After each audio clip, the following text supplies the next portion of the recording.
Je suis Marianne Ménard, j'ai 57 ans et je suis actuellement médecin coordonnateur de la plateforme de recherche clinique à la Croix-Rousse.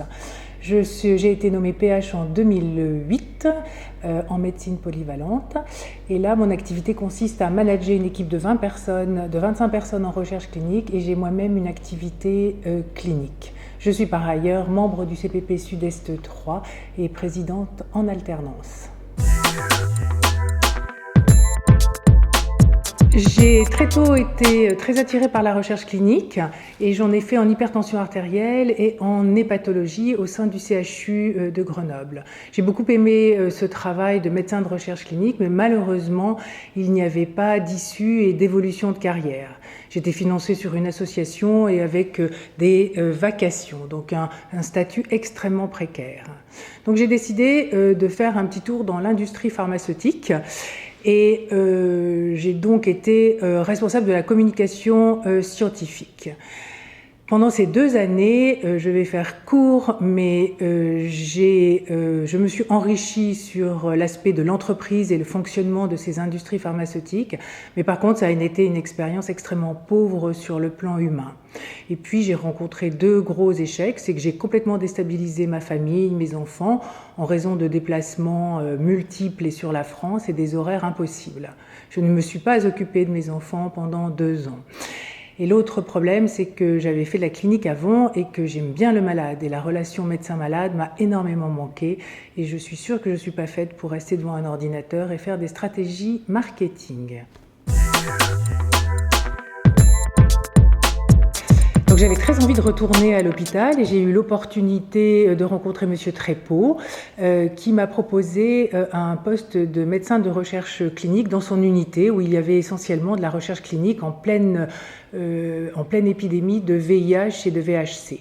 C'était un poste extrêmement riche que j'occupe toujours aujourd'hui et c'est un monsieur qui m'a fait une grande confiance et m'a laissé une autonomie complète et je le remercie aujourd'hui parce que c'est grâce à lui aussi que j'ai pu avoir un poste de PH en 2008. Malheureusement, je n'en ai pas trouvé. Mon modèle serait de ressembler à une femme que je n'ai jamais rencontrée, qui aurait un poste à haute responsabilité, comme être médecin, et qui arriverait à concilier sa vie professionnelle et sa vie personnelle, sans courir tout le temps après le temps et en ayant surtout l'impression de ne pas bien faire les 2 aspects.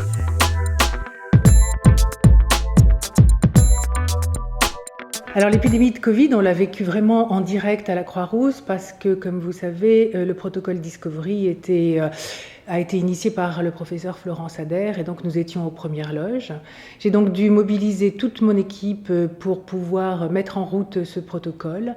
J'ai été stupéfaite de la motivation, de la solidarité, de la disponibilité, de l'enthousiasme de l'équipe de travailler week-end compris avec des horaires extrêmement longs. Je suis aussi pour ces équipes de recherche qui sont mal connues du grand public et qui ont elles aussi des postes extrêmement précaires, d'avoir pu, avec la direction à la recherche clinique, faire qu'elles bénéficient de la prime.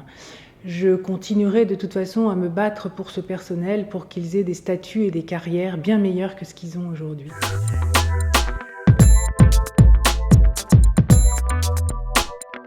Alors mon conseil, c'est d'abord de leur dire que le métier de médecin est quand même un très très beau métier, qu'il faut y aller sans hésiter et qu'elles vont peut-être découvrir une autre période que la nôtre puisque la profession se féminise sans se précariser. Il faut leur dire qu'il faut savoir s'imposer, qu'il ne faut pas avoir honte de quitter une réunion ou de quitter une réunion, de ne pas participer à une réunion parce qu'on a un enfant malade ou parce qu'on a un enfant à aller chercher à la crèche. Je dirige moi-même une équipe où il y a 80% de femmes avec des jeunes mamans. Et j'essaye toujours de faire en sorte qu'elles puissent concilier vie professionnelle et vie personnelle et surtout sans les culpabiliser, sans qu'elles se culpabilisent elles-mêmes.